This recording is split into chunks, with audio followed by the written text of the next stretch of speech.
Assalamualaikum warahmatullahi wabarakatuh. Kaum muslimin dan muslimat yang dirahmati Allah, kebersamaan kita di hari Minggu, hari yang ke-22 September 2024. Semoga penuh bahagia dan sukacita bersama Anda dan keluarga. Baik pendengar, saat ini sudah terhubung dengan beliau Bapak Ustadz Lukman SAG MPD dari Fakultas Ilmu Agama Islam UI Yogyakarta. Kita sapa assalamualaikum warahmatullahi wabarakatuh, Pak Ustadz Lukman. Waalaikumsalam warahmatullahi wabarakatuh. Iya baik, kabarnya baik, sehat Pak Ustadz pagi hari ini. Alhamdulillah, terima kasih sekali. Satu tema kita pentingnya pendidikan agama usia dini, begitu ya Pak Ustadz? Oke. Iya baik, mungkin akan diberikan tausiahnya terlebih dahulu sebelum kita jika nanti mengajak Pak Ustadz Lukman. Bismillahirrahmanirrahim. Alhamdulillahirabbil alamin wassalatu wassalamu ala asyrafil anbiya'i wal mursalin sayyidina wa maulana Muhammadin wa ala alihi wa sahbihi ajmain. Rabbi syrah li sadri wa yassir li amri wahlul 'uqdatam min lisani yafqahu qawli. Rabbi zidni ilma warzuqni fahma, amin ya rabbal alamin. Alhamdulillah, pada kesempatan pagi hari ini kita bisa bersama-sama untuk mengkaji agama kita sehingga kita bisa lebih berkualitas di dalam menapaki kehidupan ini sebagai hamba Allah. Tema pada pagi hari ini adalah tentang pentingnya pendidikan agama di usia dini. Sebetulnya usia dini ini banyak pakar yang menyebutnya sebagai golden age atau umur-umur emas gitu ya. Tidak hanya bagi agama, tetapi bagi semuanya, bagi semua yang bersifat pendidikan, itu sangat penting di umur anak usia dini. Dan pendidikan agama menurut saya karena orang hidup itu sepanjang hidupnya memegang agama atau berlandaskan agama, maka sangat penting juga pendidikan agama di usia dini ini. Sebagaimana Rasulullah Shallallahu Alaihi Wasallam bersabda bahwasanya kullu mauludin yuladu alal fitrah fa'abawahu yuhawidanihi au yunasyuranihi au yumajjisanihi, yang artinya setiap anak itu dilahirkan dalam keadaan fitrah. Kedua orang tuanya lah yang membuatnya menjadi Yahudi, Nasrani ataupun Majusi. Di sini sangat kelihatan sekali bahwa seorang anak itu tergantung lingkungannya dalam memeluk agamanya pada awalnya, kan begitu. Sehingga kalau orang itu lahir di Indonesia yang mayoritas Muslim umpamanya, maka tingkat dia beragama Muslimnya itu lebih tinggi, itu sesuai dengan orang-orang yang ada di sekitarnya. Orang-orang di sekitarnya ini di hadis ini disimbolkan sebagai orang tua. Nah, maka pendidikan yang penting ini menurut saya belum di-setting secara baik oleh keluarga-keluarga di Indonesia. Ya, mungkin anak tentu disekolahkan, setiap orang tua memilih pendidikan yang terbaik buat anaknya di usia dini itu. Namun, pendidikan di dalam keluarga itu juga sangat penting, bahkan mungkin lebih penting daripada di sekolah. Nah, oleh karenanya pentingnya pendidikan anak usia dini itu bukan pendidikan di sekolah formalnya saja. Umpamanya ada PAUD, ada TK gitu. Bukan itu saja, tetapi sangat penting untuk membuat satu lingkungan di rumah agar anak betul-betul memperoleh pendidikan agama yang baik maupun memperkuat pendidikan agama yang diperoleh dari sekolah. Oke, jadi inti dari pembicaraan kita pagi ini adalah bagaimana membuat pendidikan anak usia dini itu lebih bermakna di rumah. Karena apa? Saat seorang anak memperoleh satu ilmu dari ustadzahnya atau guru-gurunya di sekolah terkait pendidikan agama Islam, Nah, dia akan mengkonfirmasi hal itu dengan keadaan di rumah. Umpamanya di sekolah dia mendapatkan bahwasanya sholat itu wajib. Tapi saat di rumah mereka tidak melihat bahwa orang tuanya mengerjakan itu, maka anak akan menjadi galau, timbul pertanyaan-pertanyaan. Dan saat pertanyaan itu tidak terjawab dengan baik, maka akan dikhawatirkan malah menjadi bandul yang melontar ke belakang. Maunya mau sholat, tetapi karena tidak ada kenyataan antara teori yang diajarkan di sekolah dengan praktek di rumah, maka anak semakin ke belakang, marah dengan keadaan itu. Mungkin tidak terungkapkan. Nah, bukti-bukti itu banyak sekali. Anak-anak sering tanya macam-macam kalau di rumah. Kepada orang tuanya, kepada orang di sekelilingnya, mengapa begini, mengapa begitu. Nah, itu adalah sebuah fase di mana anak itu perlu jawaban yang baik, yang meskipun kadang anak itu kalaupun pada waktu kecil kita jawab dengan sesuatu yang mungkin mereka menurut kita itu pemahamannya belum nyampe, tetapi jawaban itu perlu tetap kita berikan. Karena insya Allah itu akan menjadi bahan mereka untuk terus mengembangkan diri pemikiran mereka. Oke. Nah, selain itu perlu dibangun, dikembangkan kurikulum untuk keluarga di rumah. Nah, kurikulum itu bisa jadi yang sangat jelas menurut saya ya.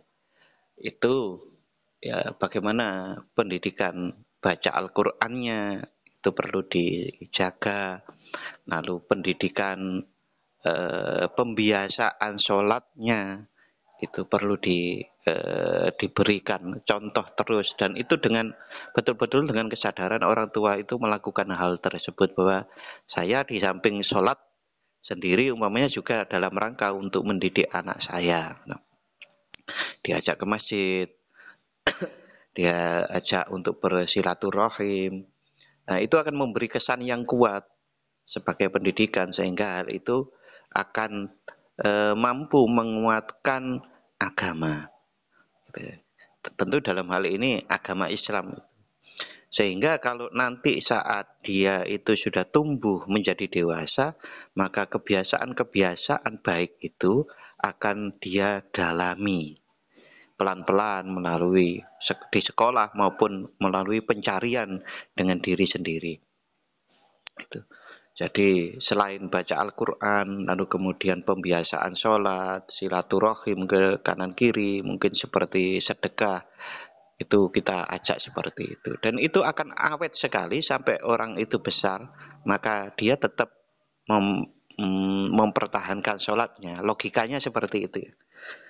Logikanya kalau dia di sekolah diajari sholat, di rumah diajari sholat, nah, itu sampai besar dia akan memegang sholatnya itu. Kalau dia tidak sholat itu merasa salah sekali.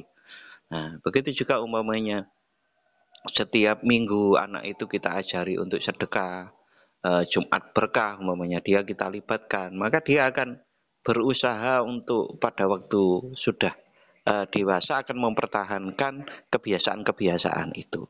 Nah, oleh karenanya itu menjadi sangat baik. Nah, tentu pembiasaan-pembiasaan ini perlu dikonstruk ya, dibangun bahwasanya ini memunculkan satu kesinambungan antara ibadah satu dengan yang lain. Maksudnya bagaimana? Bahwa satu kesatuan ibadah ada sholat, ada baca Al-Quran, ada sedekah bagi anak. Ini perlu dijelaskan bahwa ini adalah dalam rangka untuk melakukan kewajiban sebagai hamba Allah. Nah, lalu kemudian kita kenalkan siapa Allah, siapa Rasulullah, siapa malaikat-malaikat itu. Nah, sebetulnya ini di sekolah karena kurikulum memang dibangun oleh pemerintah umpamanya untuk anak usia 7 tahun yang sudah sekolah di SD umpamanya, itu kurikulumnya sudah ada. Hanya kadangkala seringkali itu di rumah menjadi luntur karena ketidaksesuaian antara teori dengan contoh-contoh itu. Nah, bahkan di dalam Al-Quran sering kita temukan bahwasannya kisah para nabi itu banyak yang dimulai dari kecil. Seperti kisah Nabi Musa alaihissalam. Itu juga diceritakan sejak kecilnya. Bahkan sejak lahirnya. Gitu. Dia diasuh siapa. Lalu kemudian Nabi Yusuf. Gitu, ya, dengan kisahnya yang sangat dramatis ya. Kisah Nabi Yusuf itu sangat dramatis. Lalu kemudian kisah Nabi Daud, Nabi Sulaiman, itu kan saat mereka masih kecil, bahkan dikisahkan Nabi Daud itu masih remaja, ya, ikut berperang. Itu membuktikan bahwasannya sangat penting memang pendidikan anak usia dini ini. Artinya, urgensi ini seringkali tidak ditindaklanjuti oleh banyak keluarga di Indonesia, gitu, dengan rapi, dengan pendidikan keluarga itu penting. Semua mengakui, gitu. Tetapi tidak banyak keluarga yang kemudian betul-betul mengembangkan kurikulumnya, mengembangkan strateginya, mengembangkan media-medianya, gitu. Nah, oleh karenanya mungkin sangat perlu kita sosialisasikan bersama-sama betapa urgensi pendidikan anak usia dini ini perlu ditindaklanjuti dengan pengembangan kurikulum, gitu, sehingga masyarakat nanti lebih baik lagi, gitu. Tidak hanya sekedar makan gratisnya, gitu, tapi bagaimana mengelola anak-anak di dalam rumah itu. Itu yang bisa saya sampaikan sebagai kata pengantar, dan mari kita berdiskusi untuk memperdalamnya. Terima kasih. Terima kasih sekali Pak Ustadz Lukman. Dan pendengar, Anda tentunya juga bisa bergabung ya untuk kebersamaan kita di kesempatan pagi kali ini dalam Religi Pagi. Satu tema kita, pentingnya pendidikan anak, pentingnya pendidikan agama usia dini. Silakan di 580-333 kebersamaan kita dalam Religi Pagi. Assalamualaikum. Waalaikumsalam warahmatullahi wabarakatuh. Baik, dengan Ibu Nani. Ibu Nani di Jawa. Alhamdulillah, Bu Nani tetap sehat ya Bu Nani. Alhamdulillah. Silakan Ibu Nani. Assalamualaikum warahmatullahi wabarakatuh. Ya, langsung Bu Nani mungkin. Assalamualaikum warahmatullahi wabarakatuh, Ustaz. Waalaikumsalam. Ya, Ya, begini. Ketika anak itu mulainya nggak cuma pas anak sudah lahir, dari kandungan pun orang tua harus sudah menawarkan kebaikan. Jadi mungkin orang tua sudah rajin ibadah, ya pokoknya beribadah biar asal janin itu nanti tumbuh dengan baik ya asalnya. Ini kita menjadi anak itu kan zaman sekarang nggak mudah kan, lebih mudah menjadi anak zaman dulu. Menurut pengalaman saya kalau anak zaman dulu itu nurut sekali, nurut meskipun nggak pinter banget dan untuk misalnya untuk ngaji itu nggak usah kalau betul-betul ya udah ada berangkat ke musola kelanggar dan gitu ya.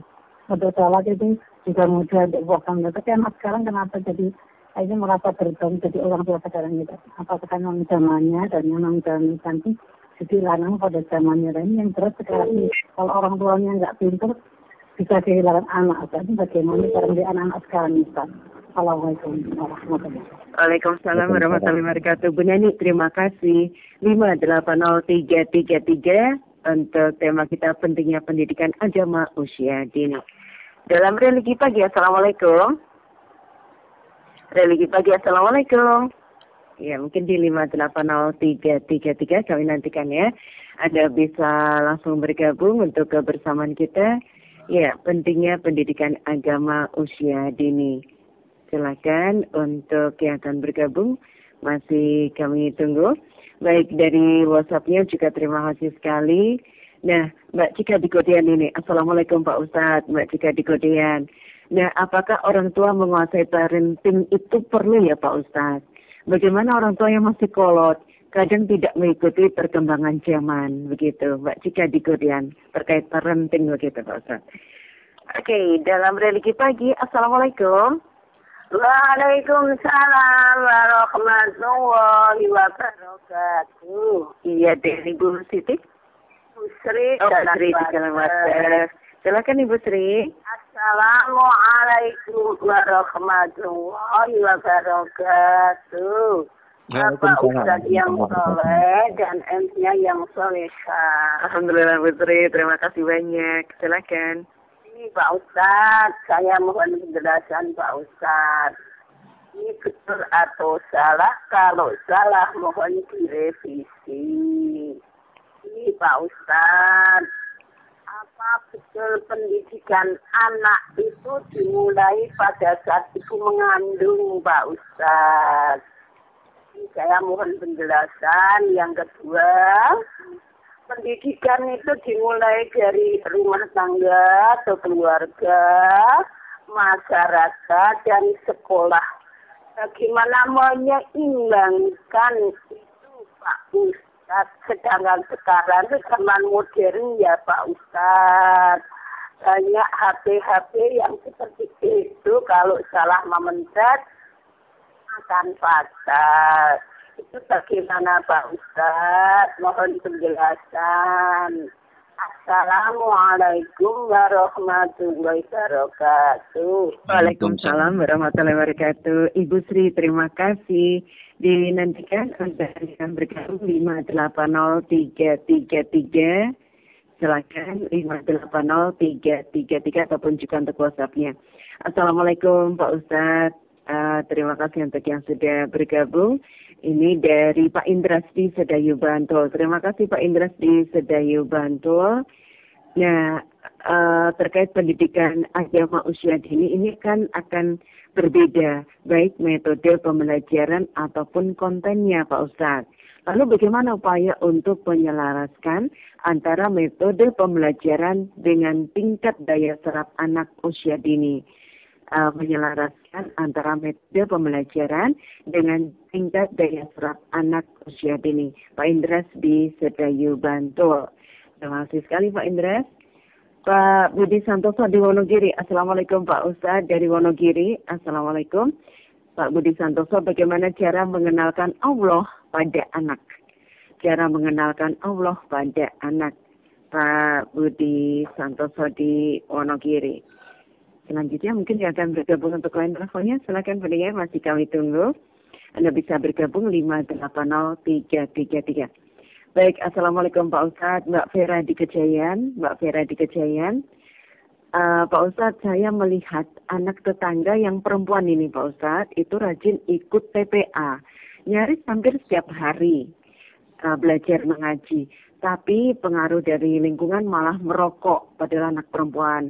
Dan merokoknya ini sembunyi-sembunyi bahkan dari orang tuanya.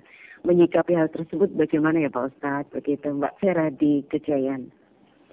Baik, dalam religi pagi, Assalamualaikum. Assalamualaikum warahmatullahi wabarakatuh. Iya, dengan? Walito di Gowongan Lor. Pak Walito di Gowongan Lor, silakan. Assalamualaikum Pak Ustadz. Waalaikumsalam. Saya dengan seringkali dengar cerita di YouTube, dengar orang-orang sakti, terus selalu orang sakti itu preman di pasar, kemauannya kalau dituruti dibunuh, terus kepalanya dia sakti kepalanya dipenggal lagi di lehernya tetap hidup kuat sehat itu orang apa cerita itu ya? Ini di luar tema ya Pak Walito? Ya, ini saja. Oke, baik. Assalamualaikum warahmatullahi wabarakatuh. Waalaikumsalam warahmatullahi wabarakatuh. Terima kasih Pak Walito. Iya, betul ya. Tapi terima kasih sekali sudah bergabung Pak Ustaz. Kita akan dengarkan mutiara hadis terlebih dahulu. Mohon tetap terhubung ya Pak Ustaz Lukman. Iya, anjuran berbuat baik dan menjauhi berbuat buruk.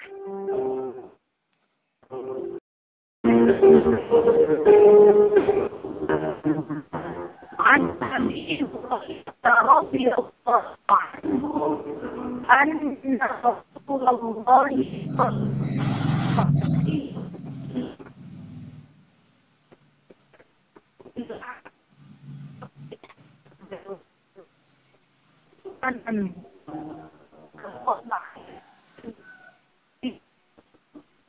Dia berbaju buktian. Wahimti kafiran. Wayumti mu'minan. Bi'adinahu bi'arab. Ya.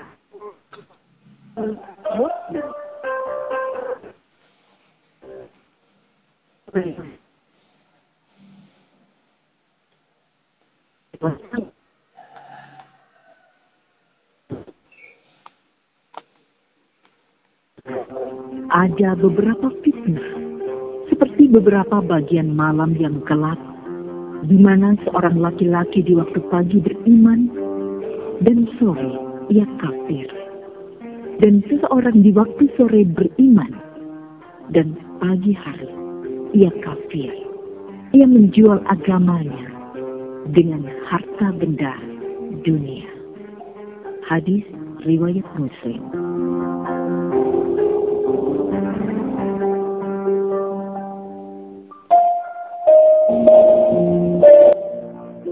Ada 3 hal tersulit dalam hidup, yakni menjaga rahasia, melupakan sakit hati, dan memanfaatkan setiap waktu luang dengan hal yang baik.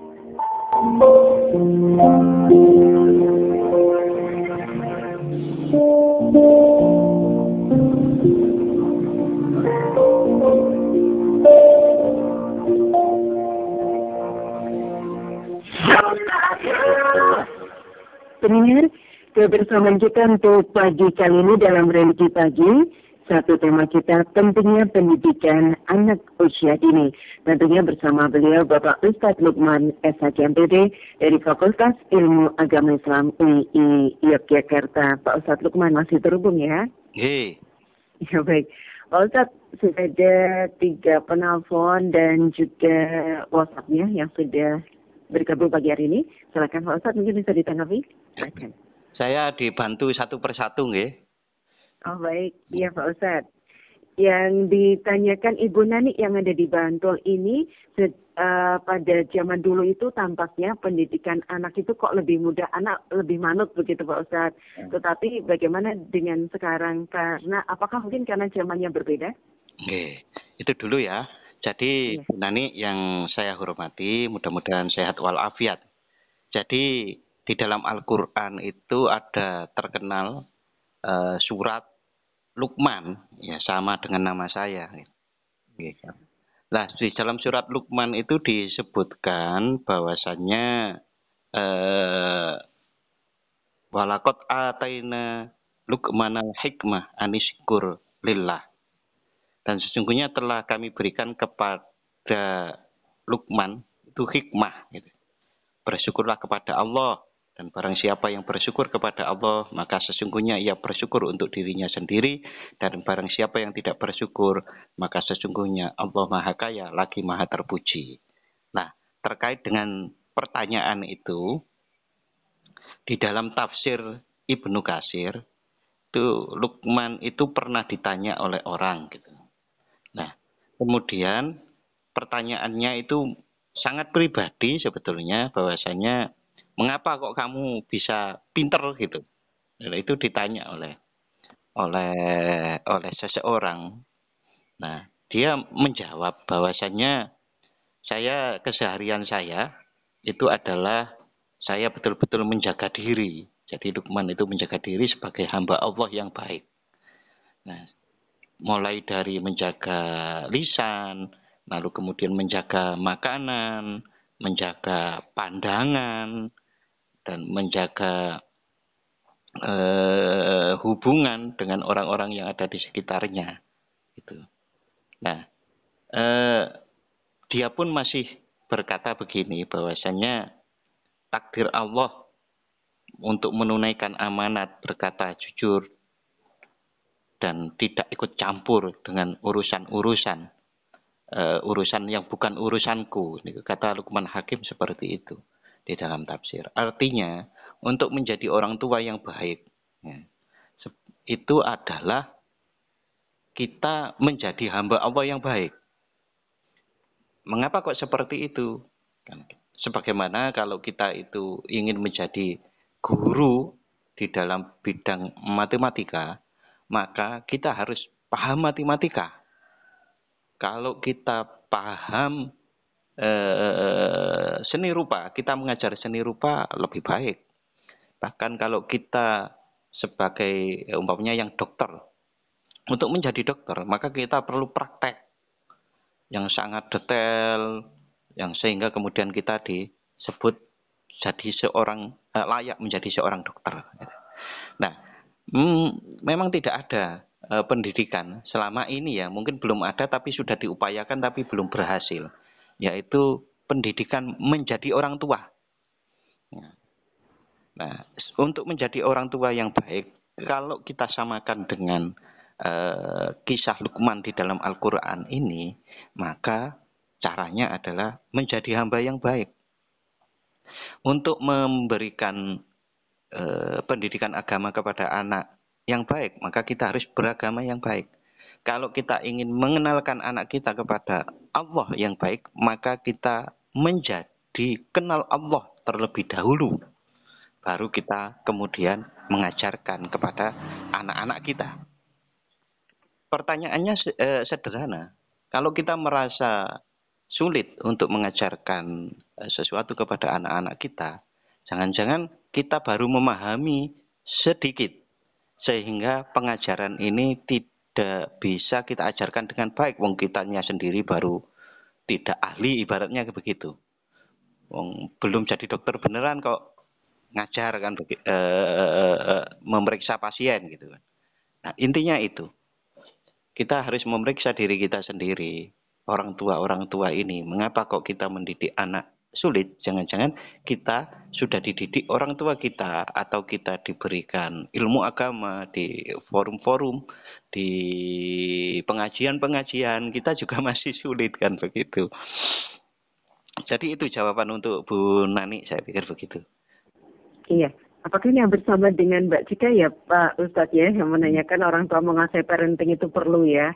Kemudian untuk orang tua yang masih kolot karena tidak mengikuti perkembangan zaman, itu juga ditanyakan hampir senada tadi ya. Iya. Oke. Kemudian yang kedua, untuk Ibu Sri yang ada di Jalan Wates, apakah pendidikan anak itu memang dimulai sejak ibu mengandung begitu Pak Ustadz? Oh. Lalu bagaimana menyeimbangkan di sekolah, rumah, dan masyarakat begitu? Jadi yang pertama, apakah pendidikan itu dimulai dari sejak kandungan atau bahkan sejak calon bapak ibu ini menjalin hubungan? Ya. Saya pikir begini, setiap perbuatan manusia itu mempunyai konsekuensi. Perbuatan baik akan mendapatkan hal yang baik, perbuatan buruk akan mendapatkan hal yang buruk. Loh, apa kaitannya dengan pendidikan anak? Jadi begini, kalau orang itu umpamanya sejak awal memilih istri, ini memilih ya, memilih berkenalan dengan calon istri, kemudian nanti menjadi bapak ibu, itu sudah dengan baik, ya insya Allah nanti di dalam rumah tangganya akan mendapatkan balasan yang baik. Gitu. Kalau memang proses-proses menjadi seorang bapak dan ibu, mulai kenalan dan seterusnya itu sudah jelek, ya memang akan berat. Pun kalau terjadi bagaimana ya, Pak Ustadz Lukman? Ya, halo? Halo? Suaranya sempat tidak terdengar ini Pak Ustadz. Oh, enggak. Ya Pak Ustadz Lukman? Ya, halo. Ya, baik. Sudah ada lagi. Silakan Pak Ustadz. Ya, mungkin sinyalnya jelek. Jadi saya tadi menyampaikan begini. Untuk menjadi orang tua yang baik sebagai seorang bapak maupun seorang ibu, itu tidak hanya dimulai dari seorang ibu mengandung, tapi bahkan sejak seseorang itu berkenalan dengan calon pasangannya gitu. Karena setiap hal yang baik itu akan membawa hal yang baik, setiap hal yang jelek akan membawa hal yang jelek. Walaupun bisa jadi itu bentuknya adalah penyadaran. Dalam pengertian kalau kita itu mencari calon istri atau calon suami itu dengan cara yang salah, ada kemungkinan kalau tidak ada Ya Pak Ustadz sempat hilang lagi nih suaranya Pak Ustadz. Nggih. Coba. Pak Ustadz Lukman. Ya, halo. Oke, Pak Ustadz Lukman masih terhubung karena suaranya tiba-tiba hilang ini Pak Ustadz. Nggih, saya coba cari. Oke, baik. Pendengar kami coba. Iya, baik. Sempat hilang-hilang tadi, baik ya Pak Ustadz. Silakan lanjut mungkin. Nggih, saya lanjut. Jadi pertanyaan tadi, apakah pendidikan anak itu dimulai dari kandungan kan gitu? Iya, baik. Jadi jawaban saya begini, bahwasanya seseorang itu kalau ingin mendapatkan anak yang baik, anak yang solihah, dirinya harus menjadi solihah terlebih dahulu sejak dia memilih seorang istri atau seorang suami. Nah, karena apa? Tidak ada perbuatan satupun sedikit pun yang itu tidak ada hukumannya atau manfaatnya. Jadi dalam berkeluarga itu kalau kita mulai dengan berkenalan, ta'aruf yang baik, kita tidak melakukan pelanggaran-pelanggaran, maka insya Allah keluarga yang akan kita bentuk pun itu akan semakin baik. Kan saat kita itu mohon maaf, umpamanya anak kita itu kan lahir karena ada aktivitas pertemuan antara sperma dan ovum. Sperma dan ovum itu juga bahan bakunya adalah diantaranya ya ada makanan kita. Lah kalau makanannya itu tidak halal, itu juga menyebabkan nanti anak-anaknya dididik juga susah. Oleh karenanya, maka bagaimana mendidik anak yang baik? Ya sejak kita itu berkenalan dengan calon istri, calon suami, itu juga harus selalu diupayakan semampunya taat dalam aturan-aturan Allah Subhanahu wa taala. Contoh, kalau seseorang itu mencari calon istri atau suami karena kekayaannya, ya nanti anaknya yang lahir itu dikhawatirkan juga sulit untuk dididik menjadi lebih baik dibanding orang-orang yang sejak awal menikah, berkenalan itu karena lillahi ta'ala kan begitu. Jadi, apakah pendidikan anak itu dimulai dari kandungan? Enggak, dimulai sejak calon orang tua itu berkenalan, ta'aruf istilahnya ya. Nah, itu semua harus dijaga, termasuk makanan yang haram dan seterusnya. Gitu. Ya. Yang tadi menyeimbangkannya bagaimana Pak Ustadz? Mohon agak singkat Pak Ustadz karena waktu kita sedikit dan pertanyaannya masih banyak ini Pak Ustadz ya. Bagaimana menyeimbangkannya? Tentu kalau di luaran, di lingkungan itu terlalu godaannya terlalu besar, ya kita harus menarik anak kita pulang ke rumah. Contoh tadi itu ada anak yang ikut TPA tapi juga merokok gitu. Jadi memang pengawasan kepada anak itu harus lengkap, siapa temannya itu. Nah, jadi ada hal yang menarik menurut saya. Kita memang tidak bisa 24 jam mengawasi anak kita. Oleh karenanya, sebagaimana di dalam tafsir Quran surat Luqman ayat 12 tadi disebutkan bahwa Luqman al-Hakim itu juga menyerahkan urusan-urusannya kepada Allah. Artinya kita berikhtiar maksimal dalam menyeimbangkan, mengusahakan pendidikan yang terbaik untuk anak kita. Tapi jangan lupa doa-doa juga harus kita gencarkan, kita khusyukkan, kita sampaikan kepada Allah. Ya Allah, saya ingin anak yang solih, yang solihah, jagalah anak saya. Itu juga harus. Di antaranya yang dilakukan secara praktis, itu adalah ya berdoa setelah sholat untuk anak-anak kita satu. Ya. Yang kedua, cara yang lain itu adalah kita minta kepada Allah setiap untuk anak kita, lalu kita baca Al-Fatihah. Ya Allah, berilah anak saya lulus ujian Al-Fatihah, begitu. Ya Allah, jagalah anak saya dari pergaulan yang jelek Al-Fatihah gitu. Jadi satu anak satu, itu paling enggak sehari satu kali gitu. Nah, itu adalah bentuk dari doa. Itu secara praktis seperti itu. Lalu kemudian yang ya sekhusyuk-khusyuknya hal itu kita lakukan. Jadi ikhtiar maksimal, berdoa juga sekhusyuk-khusyuknya. Oke, itu untuk yang. Ya, baik. tadi Pak Indra Sedayu Bantul ini menyelaraskan antara metode pembelajaran dengan tingkat daya serap anak usia dini, Pak Ustadz. Jadi kalau kurikulumnya, ya tentu kalau anak-anak itu masih sangat bersifat konkret, pembelajaran itu harus konkret. Konkret itu seperti apa? Sholat itu gerakannya seperti ini, mengenalkan nama Asmaul Husna, itu konkret ya, nama-nama gitu. Lalu kemudian sifat-sifat Allah, sifat Rasulullah, lah itu dihafal. Memang bagusnya dihafal karena memang anak kecil bisanya untuk sementara menghafal itu. Seperti kalau kita kecil dulu kan kenal umpamanya begini nih. Allah, wujud kita, bako, itu dan seterusnya itu. Nah, itu penting karena anak itu akan membawa sampai nanti tua itu masih hafal gitu. Nah, itu jadi konten-konten seperti itu penting gitu, penting. Juga menghafal ayat-ayat Al-Qur'an itu juga penting. Nah, itu ya secara konkretnya seperti itu. Nanti anak kalau sudah dewasa, umur remaja dan seterusnya itu akan kita didik ulang, meneruskan dengan memahaminya. Nah, memang saya pikir begini. Yang pertama, usahakan anak itu hafal banyak ayat Al-Qur'an. Yang kedua, usahakan anak ini sudah bisa membaca Al-Qur'an sebelum dia berumur 10 tahun itu sudah membaca Al-Qur'annya benar.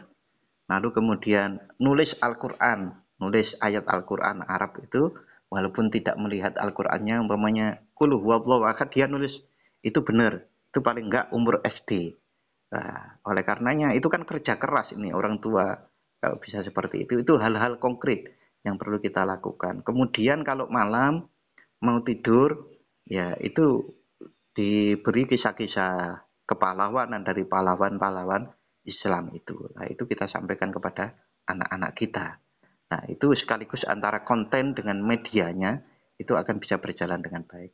Hal-hal ini itu kan sederhana. Sederhana. Tetapi apakah hal-hal seperti ini juga sudah bisa kita lakukan? Nah, oleh karenanya ini penting, pendidikan agama itu penting gitu ya. Jadi mari kita sosialisasikan bersama-sama untuk keluarga-keluarga yang muda terutama. Untuk anak-anak kita yang belum berkeluarga pun sangat penting bahwasannya menjaga diri itu akan mempunyai manfaat sampai kita tua, sampai ke anak-anak kita juga gitu. Itu menurut saya begitu Pak Indra. Oke, untuk yang tadi sudah ada yang bergabung kita terima dulu ya Pak Ustadz ya. Baik, dalam religi pagi, Assalamualaikum. Waalaikumsalam warahmatullahi wabarakatuh. Iya, dengan Ibu. Yang soleh. Alhamdulillah Ibu, terima kasih sekali dengan Siti dari Banguntapan. Ibu Siti di Banguntapan, silahkan. Assalamualaikum warahmatullahi wabarakatuh, Bapak Ustadz yang soleh. Warahmatullahi wabarakatuh. Ini mau matur tanya Bapak Ustadz. Dulu banyak orang tua tuh yang mengatakan begini. Sebelum saya mendengar tentang yang memajusikan, menasanikan dan menyahudikan itu orang tua. Tapi dulu kan orang tua bilang gini, orang tua masanya yang terdengar gitu yang saya. Anak itu ibarat kertas putih yang ngorek-orek wong tua, seperti itu. Orang tua yang mengorek-orek gitu. Pertanyaan saya tentang yang ini, yang menasranikan, memajusikan. Majusi itu yang disembah siapa sih, saya tanya. Apakah yang menyembah matahari, apakah yang menyembah api, seperti itu. Terus yang kalau Yahudi yang disembah siapa? Kalau Nasrani kan jelas ya, ada siaran agama di radio ini. Itu pertanyaan saya, Majusi itu kayak apa? Terus yang kedua, kalau anak-anak nyemsewu yang non muslim kan sudah sudah di bayat ya, itu misalkan meninggal dunia masih balita, itu terus bagaimana?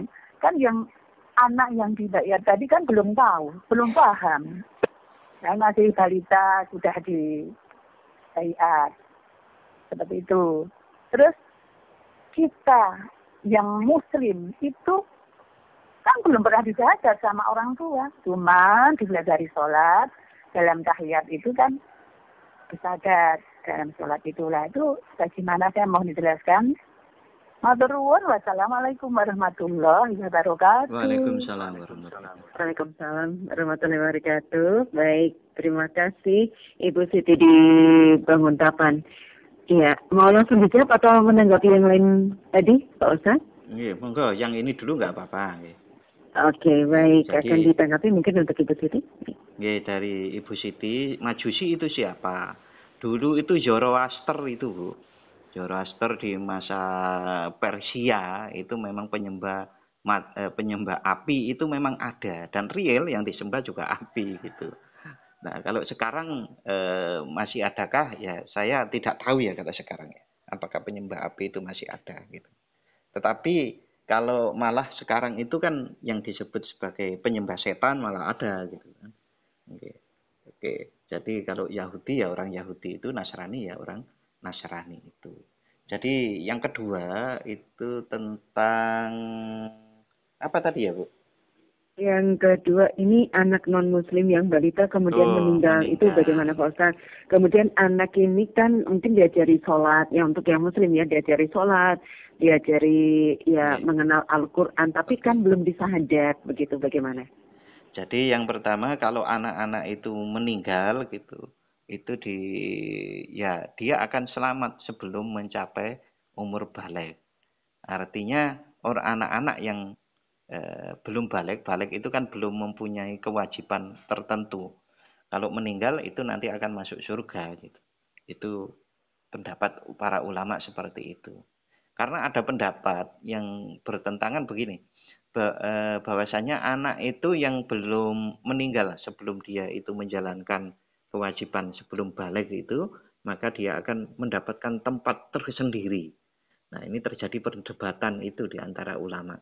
Tetapi saya mengikuti bahwa anak yang memang belum pinter lah, istilah belum pinter, belum bisa menentukan pilihannya sendiri, maka dia akan masuk surga. Cuma ada dua tempat di akhirat nanti, di surga atau di neraka, kan begitu. Nah, begitu juga umpamanya anak muslim, itu kalau dia baik di masa kecilnya, maka pahala-pahalanya itu adalah bagian diberikan orang tuanya. Ulama berpendapat seperti itu. Lalu apakah dia syahadat? Kalau anak-anak kita itu dia tidak harus disyahadatkan secara khusus, di mana-mana sudah bersyahadat. Di sekolah diajari syahadat, rukun iman, gitu kan? Rukun Islam. Dan itu berkali-kali, dan itu disaksikan oleh gurunya, disaksikan oleh temannya. Bahkan kalau yang laki-laki itu di khitan itu disyahadatkan dulu biasanya. Jadi ya begitu proses-proses yang terjadi selama ini, dan tidak harus disyahadat ulang atau di istilah ibu tadi di baiat, tidak harus itu. Kalau itu dilakukan boleh-boleh saja gitu.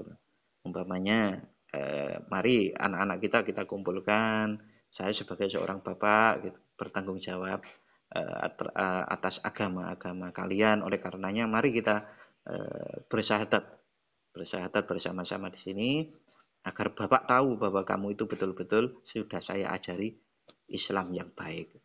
Terus begitu, silakan pertanyaan yang lain ya. Iya, baik. Tadi yang ditanyakan juga oleh Pak Budi Santosa yang tadi sudah ya Pak Ustadz mengenalkan Allah pada anak begitu ya. Okay. Kemudian yang ditanyakan oleh Pak Hasan, Assalamualaikum Pak Ustadz.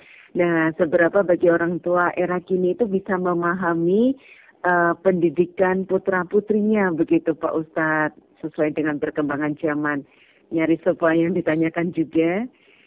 Kemudian Assalamualaikum Pak Ustadz, dari Mbak Yati di Urip Sumoharjo, mohon pencerahan. Mohon maaf Pak Ustadz, ini terkait ada, mohon maaf, laki-laki yang mungkin memiliki kelainan seksual begitu ya, ketemu dengan anak-anak perempuan begitu yang mengeluarkan anggota tubuhnya begitu ya Pak Ustadz, sehingga si anak ini ketakutan. Anak tersebut usianya 9 tahun.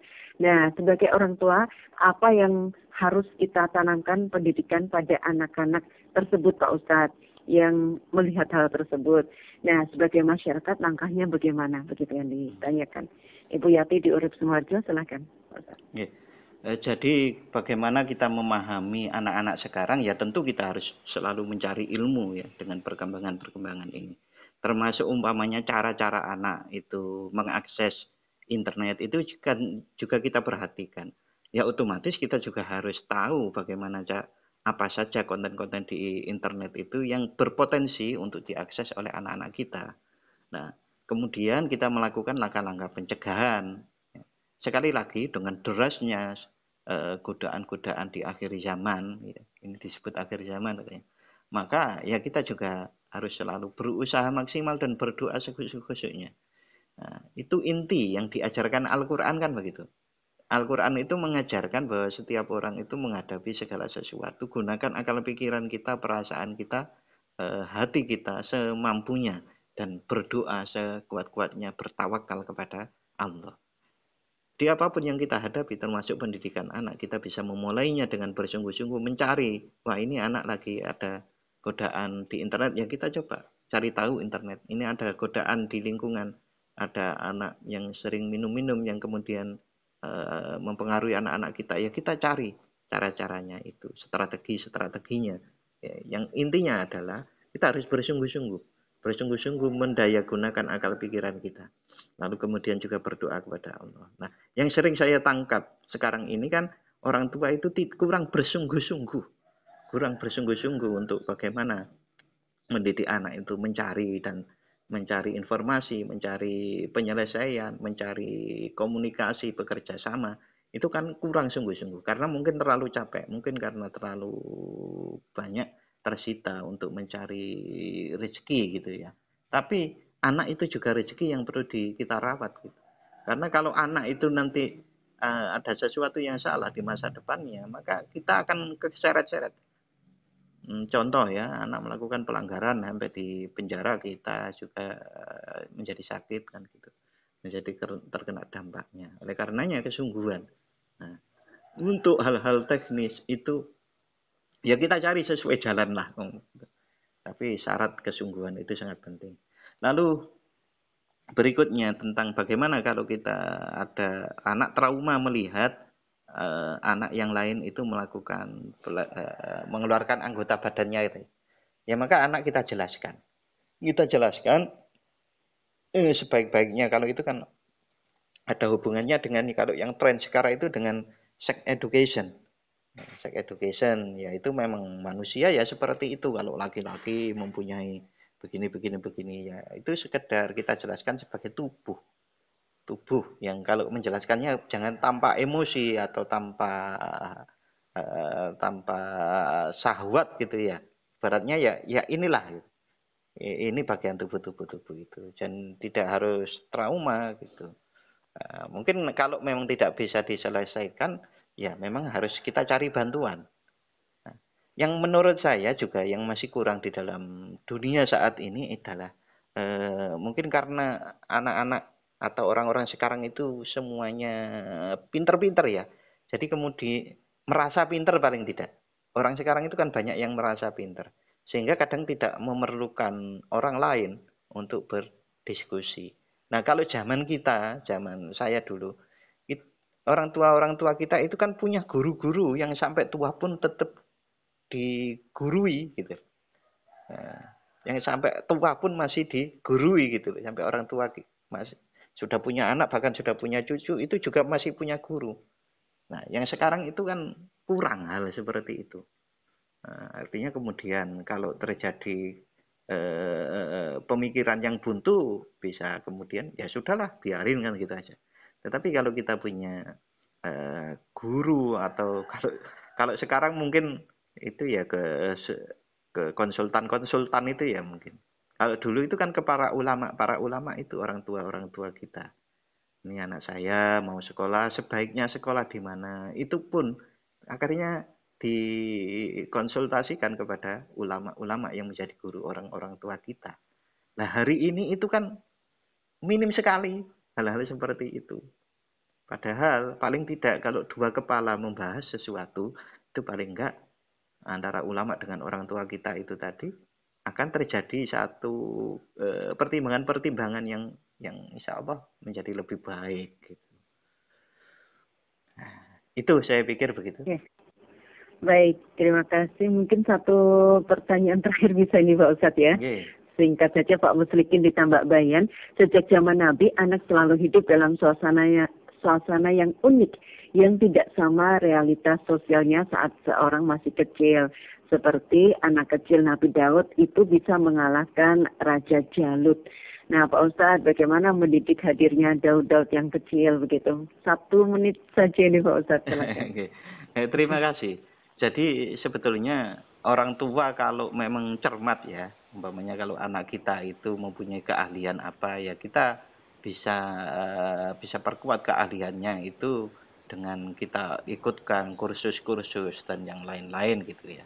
Tetapi kalau anak kita ingin betul-betul dididik dengan agama yang baik, ya orang tua harus mempersiapkan ilmu agama yang baik.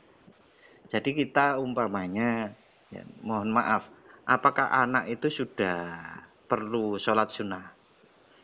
Anak usia dini loh ini ya. Mungkin kan banyak orang dari orang tua kita tidak menganggap itu hal penting. Apakah anak itu perlu umpamanya, mohon maaf, umpamanya berzikir di satu hari itu berapa kali? Mungkin enggak kepikir itu orang tua. Padahal itu memberikan satu secara spiritual ada nur, cahaya-cahaya dari kebaikan-kebaikan itu yang ikut berperan serta dalam tanda kutip itu mendidik kita. Nah, itu faktor X ya, tapi faktor X yang baik gitu loh. Artinya kita tahu bahwasanya manusia itu di sekelilingnya ada malaikat yang diperintah oleh Allah membawa kebaikan-kebaikan itu. Nah, hal-hal seperti itu mungkin hari-hari ini sudah langka. Karena mungkin orang tuanya tadi itu mungkin pendidikan untuk menjadi orang tua itu perlu betul-betul digalakkan. Ya, praktisnya begini ya. Praktisnya begini. Ya, anak-anak kecil itu juga perlu umpamanya kita minta membaca istighfar 10 kali, membaca sholawat 10 kali, membaca apa 10 kali gitu. Ini tugas kamu ya. Itu penting sekali gitu. Ya nanti kalau besar sudah tidak pakai angka-angka gitu loh, karena sudah paham. Gitu. Ya itu yang saya sampaikan, mohon maaf. Baik, Pak Ustadz, terima kasih sekali. Waktu kita terbatas, mohon maaf ya Pak Ustadz. Semoga menginspirasi apa yang disampaikan Pak Ustadz Lukman. Terima kasih Pak Ustadz. Assalamualaikum warahmatullahi wabarakatuh. Waalaikumsalam warahmatullahi wabarakatuh. Iya, sampai jumpa lagi dan pendengar. Sampai di sini ya untuk kebersamaan kita.